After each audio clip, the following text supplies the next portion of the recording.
gets back from the mill, gets the flour, goes home. 2 days later, which was the next day, 2 days after the meeting, the British go to attack the Americans at White Plains, and they walk right into a bunch of cannons waiting for them.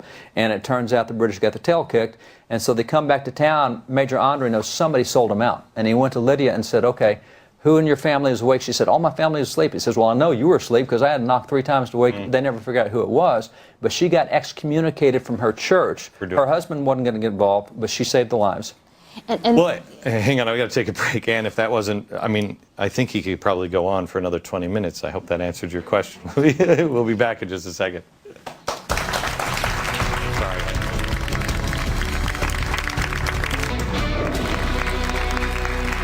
America, I want you to know this summer is, we are going to try to restore a few pieces of our history, and we are working on something that will air most likely in August that I think is vitally important. It is the restoration of the truth of race relations in this country. We have already told you about the founding of the country, kind of, and I warn everybody that's going to watch, black and white, you're going to learn stuff about your country that is both good and ugly, that you didn't know.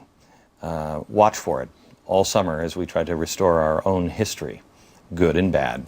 Back with us, David Barton, Jane Hampton Cook, and we are talking about founding women and women around the Revolutionary War. Raven, you have a question. Yes.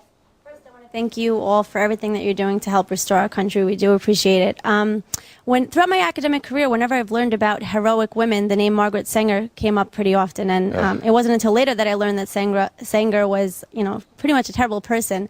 And wait. In school, they don't teach the truth about Margaret Sanger. No, she's a champion of women's rights, is what we're told. She is one of, you really read, if nobody has really done it, you go home and you Google Margaret Sanger and really get down to her real words on progressivism, and she's one of the most horrible women in American history. Yeah. Absolutely, I agree. And I'm just figuring this out now that, not only is revisionist history writing these women out, but they are elevating a woman like Sanger and removing the truth about her. And I just want to know who is behind this. Is this something else we can attribute to our, contemptible Woodrow Wilson? Woodrow Wilson. Woodrow Wilson really was one of the main guys who did it. There were many architects. We talked about Bernays, and correct me, David, if you know, or if you know any of this, but Bernays was a guy who we learned, we taught the Germans propaganda. Everybody thinks Hitler was the best at propaganda. No. Goebbels said they learned it from Woodrow Wilson's administration and Bernays. We changed the history books. We changed the Constitution. We changed everything under Woodrow Wilson. And it was honestly because, like today, you couldn't win health care just by debate. George Washington said, meet me on the battlefield of ideas. You couldn't win with this debate because the Constitution and our founders were so strong.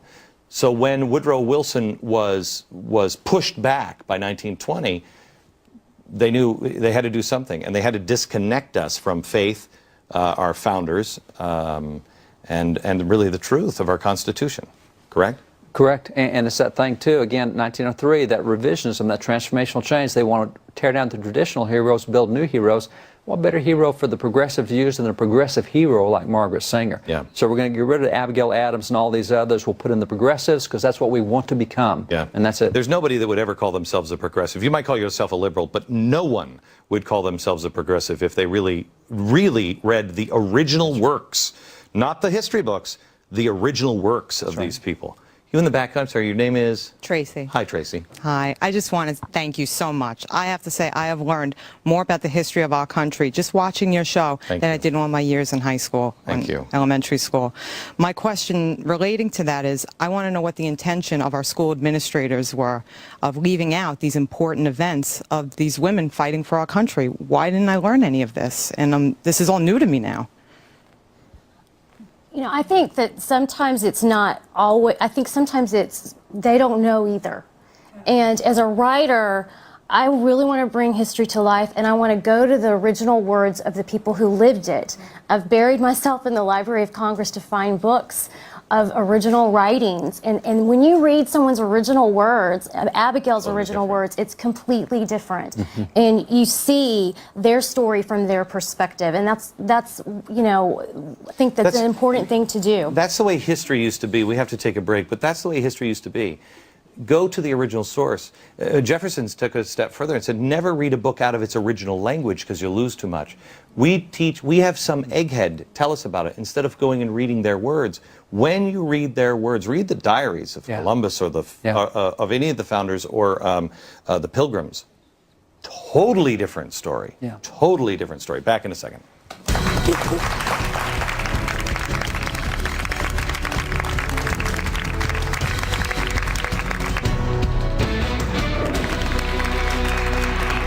Jane Hampton Cook wrote a couple of books, Faith, The Faith of America's First Ladies, and Battlefields and Blessings, Stories of Faith and Courage from the Revolutionary War, and Wives of the Signers by David Barton. And David, this is actually not your writing. No, that's a reprint of a 1911 textbook. We used to know this stuff. Okay, and show me the other one from... This is an 1848 textbook. It's 2 volumes. It's on the women of the Revolution. These were not hidden stories. They were out there. We had textbooks all full of these things. They are now, and all we know now about women in the Revolution is we think that we know a couple of stories, but then the rest, everybody was just an oppressed woman. As we found out earlier, that didn't have a right to vote. Yes, in New Jersey you did. Billy, you have a question. I think one of the most intriguing women is a black girl who rose from being sold naked on an auction block to entree into George Washington's camps even. And I know David knows the story of Phyllis Wheatley, and I think we'd like to hear it. David? Phyllis Wheatley was brought to America as a 6-year-old girl, stolen from Senegal. She was sold as a slave. She was bought by the Wheatley family, and they adopted her as a daughter. She became a daughter.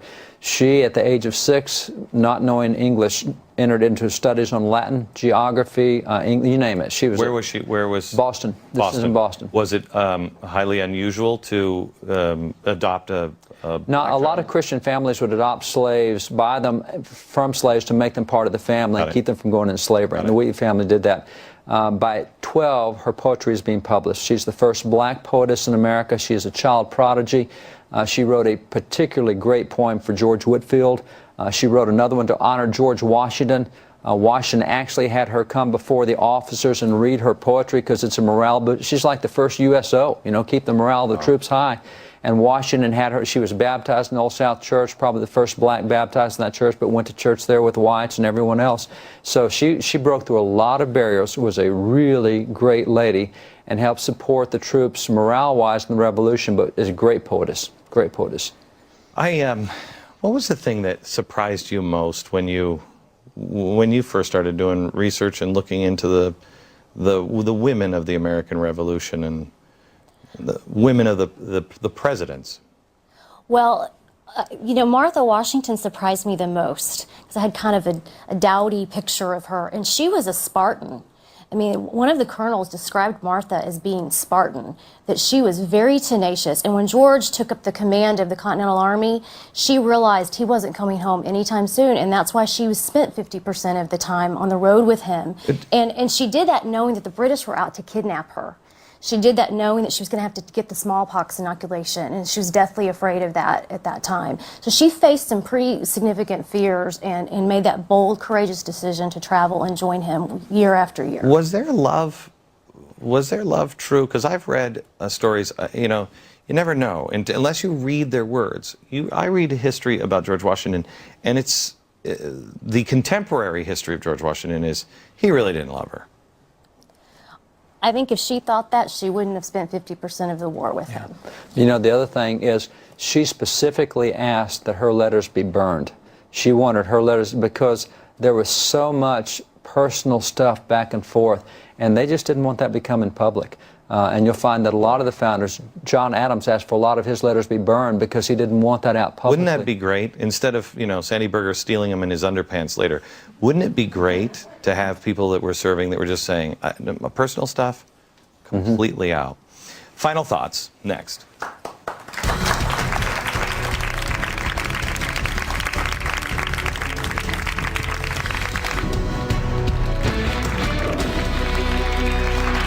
This 4th of July, do me a favor and don't just have hot dogs and hamburgers and, talk about the pool or whatever. Talk to your kids about our founders. Share one story that really intrigues you. Try to really have that become alive in their mind. Everybody in the audience tonight is going home with a copy of David's book, Wives of the Signers. And make sure to check out Jane Hampton Cook's columns posted this weekend on foxnews.com on why we should read the Declaration of Independence. From New York, good night, America.